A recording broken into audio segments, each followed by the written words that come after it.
back to the Turn One Studio podcast. I'm Elliot Custodio, and here we sit with business professionals we know and admire to learn more about their businesses and themselves.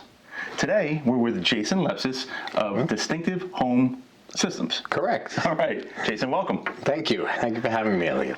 So, you do home automation, home security.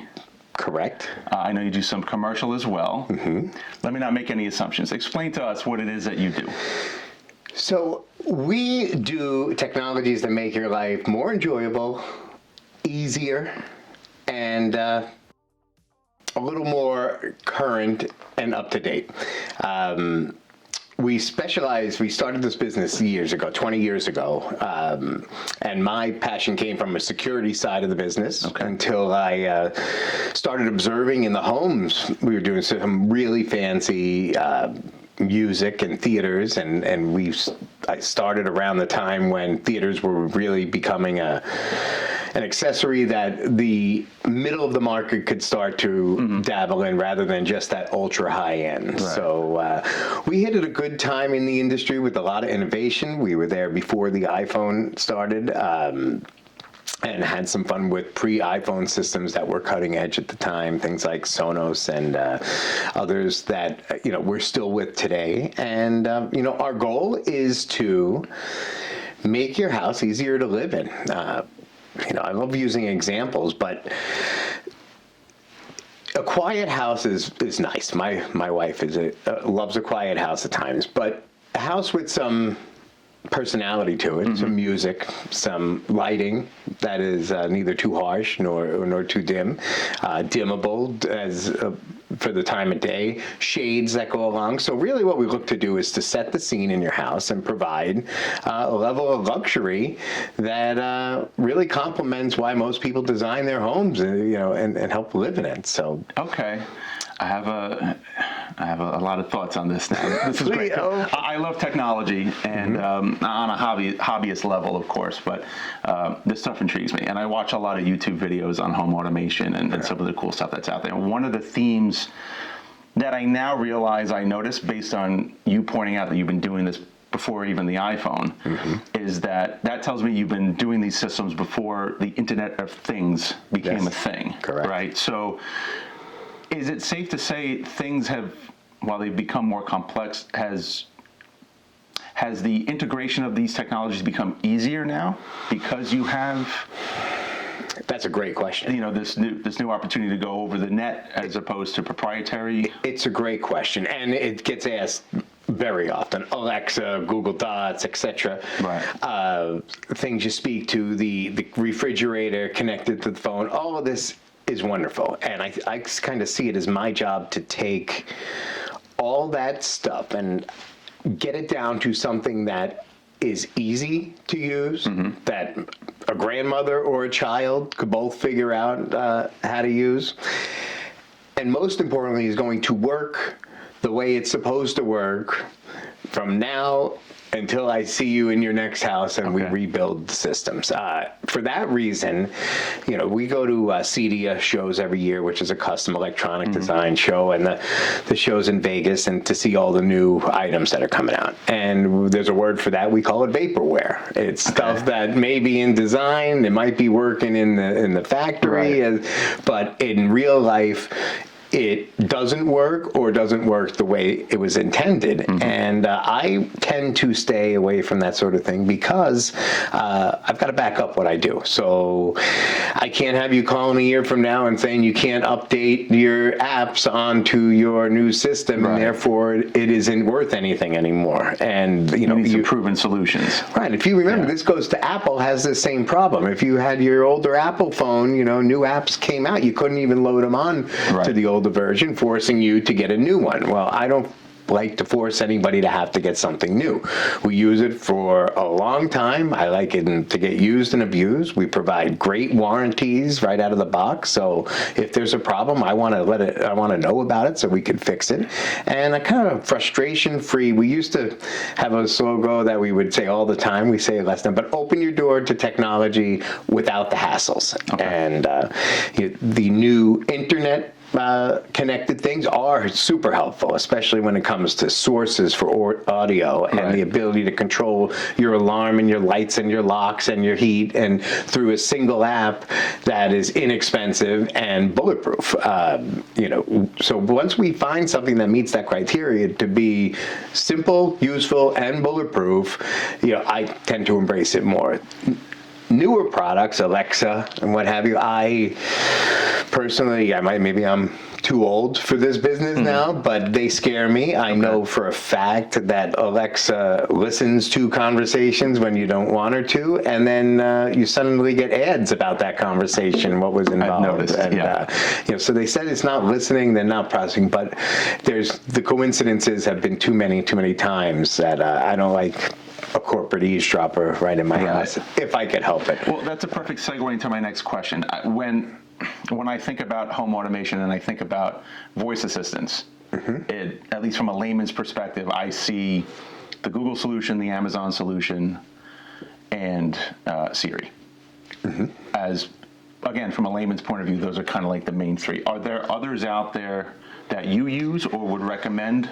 So, voice activation, there are some companies that we've worked for, but we don't really push them. They're out there for a very specific type of client who really wants to get to learn the system. And it's like an Amazon or an Alexa when you first get it, Alexa, turn on downstairs, this. Yeah. Sometimes that, what we call macros, chain of commands, ends up being so long it's easier to just pull out your phone and hit a one-touch button on the app to control your systems. And, that goes from as simple as and I do this in apartments from time, an alarm system that has cell phone backup and Wi-Fi backup, and will also control the front door locks and the heat. And when I walk out of my home in the morning, I hit the lock on the front door lock button. That locks every door in the house, sets the alarm, dims the lights or turns them off, and knocks back the heat to where I'm not heating an empty home or cooling it. And it's super efficient. Also, make sure the garage door is closed, so when you walk away, you don't leave your garage door.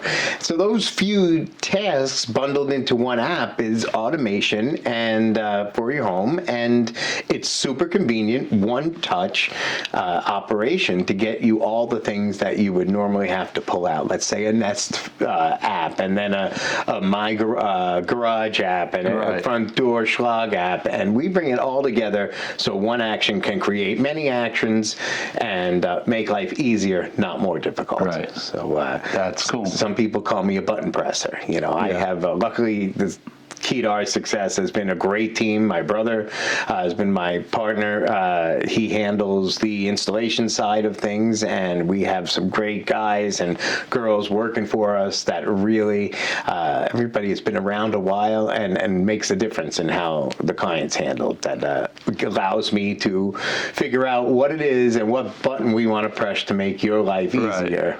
And then I'll test the systems to make sure they're doing what we That's a lot of work. Yeah, I admire what you guys do. Again, me tinkering around as a hobbyist. When I first started to integrate things into the home, I started with those elements that were compatible with Alexa. Because I had most between the Fire Sticks on the TVs and whatnot. That was the easiest barrier of entry.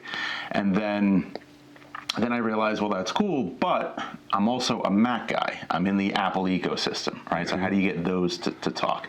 I wound up setting up Homebridge on my Synology NAS and working out with that and getting that to play nice as best as I could.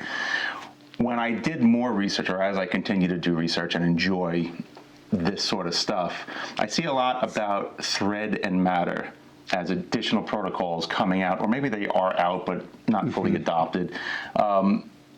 Do newer protocols like that have much of an impact in your business, or are you sticking with, I know you're looking for reliable solutions, so do you shy away from? Right. Well, and that's a really great question. If you're into what you do and don't mind buying the newest thing that may or may not work for 10 years down the line, which I have many systems 20 years old that are still working as good as day one. Now, not as fancy as today's, but they still work, and you press a button and you know what you want. If you're a hobbyist and you want control and to have that and it's enjoyable for you, I could usually provide great infrastructure, the wiring that you need, the speakers and architecturally, so you don't have a box on a kitchen counter with a plug.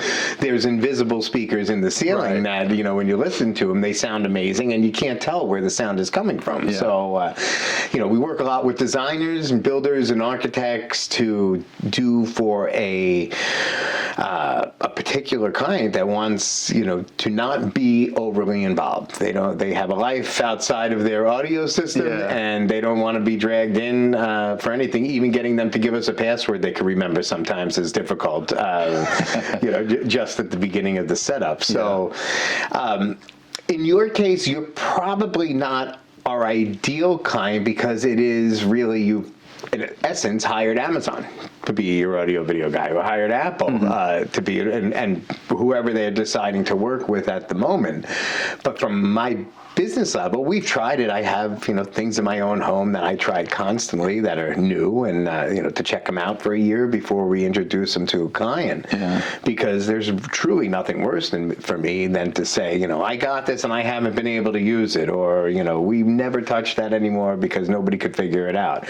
And I find that to be disheartening. You know, Well, I think the other side of the coin is, while it seems like I might not be an ideal client, the other side of that is I could very well be an ideal client, because I've gone through the DIY and I learned how frustrating it could be, right? That's all it takes. Again, at least for the time being, I do find this stuff fun, right? It's kind of like having an antique car. You have to appreciate the charm of a breakdown every so often, right?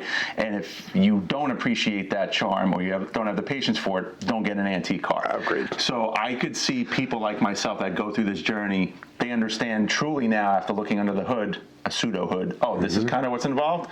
I need Jason to do this right. And we find you know, with families where there's multiple users. Oh yeah, not everyone's equally tech savvy. Right, and you have the husband who figured out a button and you know, likes that, and the wife can't shut off the lights. I've been in situations where, you know, we've seen that where I can't figure out anything. Our goal is to really make that GUI, that graphic user interface, simple and as much as possible one touch. So if you want to walk in your front door and on your phone, or say, you know, to one of your voice controls, most of our systems are capable of integrating with that, you know, TV on, it'll go usually to your favorite channel. So your favorite news, or your favorite MTV, or whatever it may be, that we program it to say one thing. But then when you want to just channel search, it gets a little more, you know, less automation, unless you want to sit there and go, you know, channel up, you're surfing. So we try and build it for a lifestyle tough enough, you know, the remotes we use in our theaters and our surround sound systems, that the kids can throw them across the room and they don't break. You know, and they weren't the prettiest for a while, but now those bulletproof stuff is it works, and they work for years. Whereas some of our competitors use big touch screens that require two hands, and it has its place. And mostly it's a badge on the system. Someone can see how fancy it is, but in real life, the household is using the stuff. It's not guests we're impressed, and it needs to be, you know, bulletproof and work. And that's really what keeps coming down to that for us, is what's going to sound great, what's going to protect fantastic, where the camera's going to be the most convenient, so that when you're in the kitchen, you know somebody's coming up to your front steps. That sort of thing. We think it all through.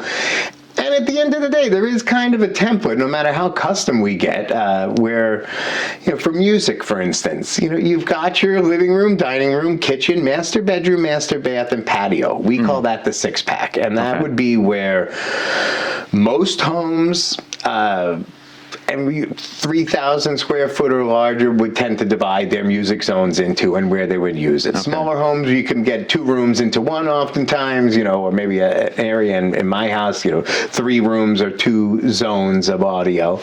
And what that means is, a zone is you could raise and lower the sound in each room to the level that you think is necessary at the time.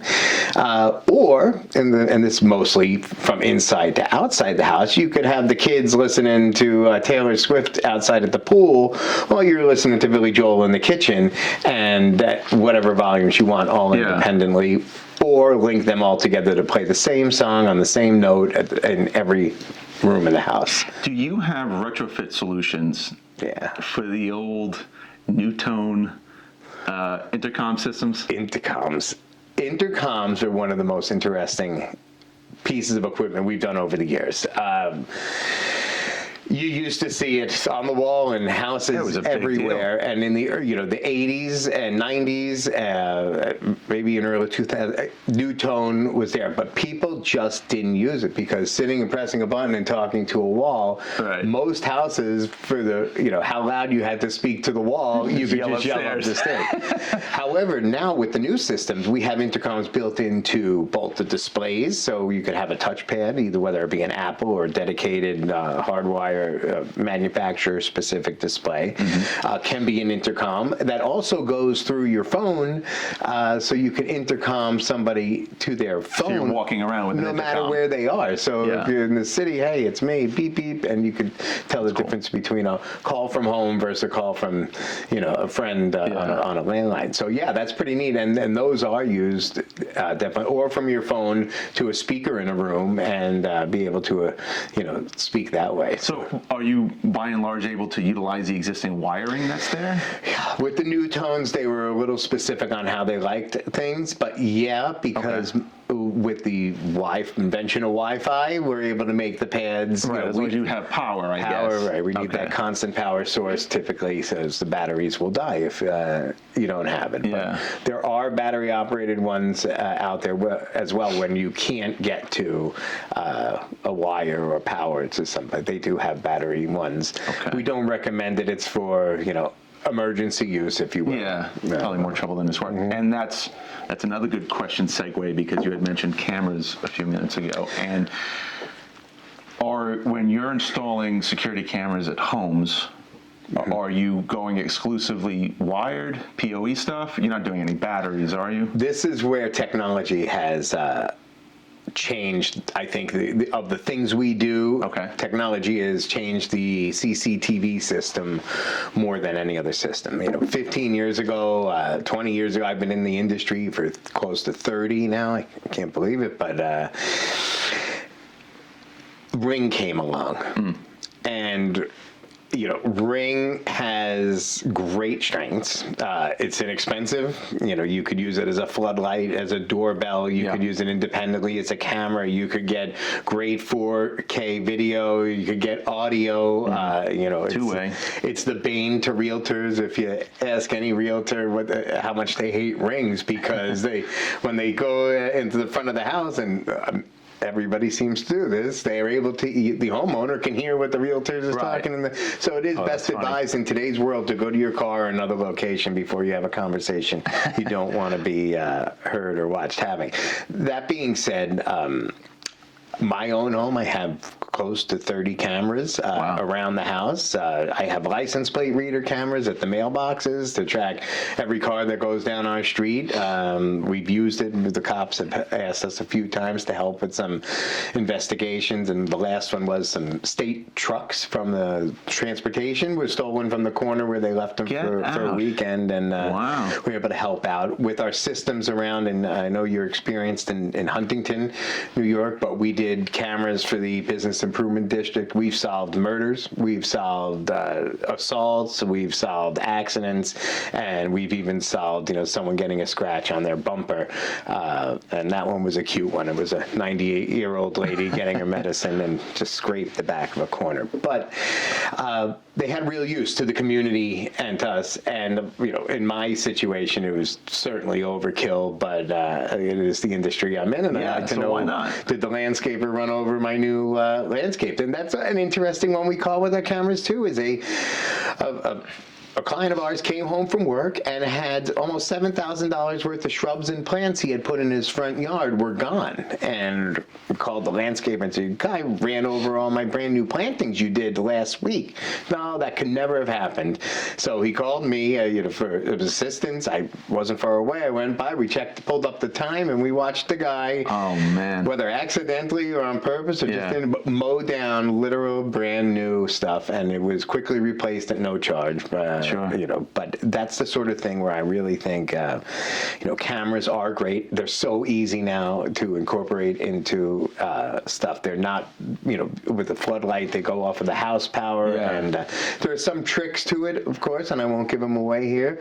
But the idea of using it for convenience, not just security, like if someone's coming up to the door just to give you the heads up and that sort of stuff. I still consider that security because I want to know if someone's coming up to my door when I'm not paying attention. And of course, little chimes or alerts on your phone, you could time them. But I hate to be a Ring commercial because they did beat up a big part of our industry. But frankly, they're a superior product to a lot of other ones. Okay. And as we also do camera systems for builders and parking lots where they are battery operated. They're on a solar charger typically, and they run on a SIM card. So for areas where you're in an information and power desert, essentially, we can still put up cameras that will capture great video and sometimes track and pan and zoom to get it in. So there's a lot of availability to keep the house safe, and it doesn't have to be, usually 3 to 5 cameras on a home will capture all the sides and the entryway where you need it to. So, well, I could talk about home automation and security all day long, but let's talk a bit about your commercial side. Commercial side, boardrooms, my favorite. Boardrooms. It seems in my world, whenever we go into these, we have, offices that are beautiful and, well designed but they forgot that somebody's going to walk in with a computer and want to do a deck or a demonstration or a training and not spend all day putting it together. In the old days, it used to be as simple as putting in an old VGA connection to the bigger laptops, and then it became, of course, HDMI, USBs, all these different connections. Well, now we find it's easier to just replicate through Wi-Fi, but to a system where with one touch, you can say what you want to do. For instance, work with some fire departments and some first aid type training facilities. They have sometimes a person with their own thing on a laptop, and that's great. You press a button and there it is on the projector or giant screen or multiple screens. We also usually build it with a dedicated low functioning computer. We don't need a big one. We could use one of the small ones just to access the networks, where you could come in and pick a wireless keyboard and mouse up and log right in with your username to your company thing and pull up your screens within a room. Typically 3 screens in the front, one really big, Zoom capabilities for the whole room with microphones that will pick up people in the room as they talk. So boardrooms are really fun, and the difference from taking someone that has a piece of paper on a tripod in the front to being able to use the resources they have easily. And if it's not easy, it won't get used, is kind of where we always go back to. So we make it easy to use, and that's it. Going also with the light. So if I want to use a projector, let's say, to do my presentation, you also got to turn down the lights, and one button is our goal. So you set a macro for all those different events, and dim it down to where it needs to be to properly read and what have you. So if anybody's building a boardroom, we love to have the conversation. We could work off plans. We don't need to see the site. I mean, generally they're rectangle. We can put them into our acoustic programs and actually show sound where it will be, but in-ceiling speakers and such around the room so that everybody can hear, and you're not just having it too loud in the front and not loud enough in the back. And this is from rooms that take 6 people to rooms with 100 or 200 people, and sometimes sectioned with the walls where you need to have independent type systems in each that can easily be merged in one big room when it's called for. So also network wiring. We work really well. I am not a computer geek. You know, we know our part of the computer world. Sure. We know how to get great Wi-Fi. We know how to set up the wiring infrastructure, but we're not the guy to call when you have a virus. That's Right. that would be more of a real computer guy. And we know a few of those that we could bring in, but they're an excellent source of referral because they almost always subcontract the actual wiring out. So they write the specs. We're really good at following specs, knowing what they're looking for, giving them clearly marked things where they could go ahead and start their job as soon as we're done. So, and that's fun work. We've done the computer networks a few years back when they were still around. Of every JCPenney's in the tri-state area, we ran every phone and data and fiber optic links in there. And that's a big deal. It was fun. It was really interesting. The stores were open, not new, so we had to work around people and hazards. Yeah. And it was long-term fun work. But then we were done and moved on to the next thing. So to help us refer more business to you, what is an ideal customer to you? The best is the people that actually need me. And if you're building a new home today or renovating it and spending the kind of money to build your dream house, that's really where you can't skip us. The electricians, in our experience, most of them can't even wire the TV correctly for today's world. So, I often see in, multi-million-dollar homes where the electrician ran a single coax to a TV that needs, multiple Cat 5s or 6s. Jason, this is fantastic. How can everyone get a hold of you? Great question. Call me, 631-236-7743. Check out my website, distinctivehomesystems.com. Or you could email me through there or email me at jason@distinctivehomesystems.com. We look forward to hearing from you. Any questions for your home or business? Jason's your guy. Reach out. Thanks for having us. Hey, thanks for coming, man. This is great. Appreciate it, Elliot.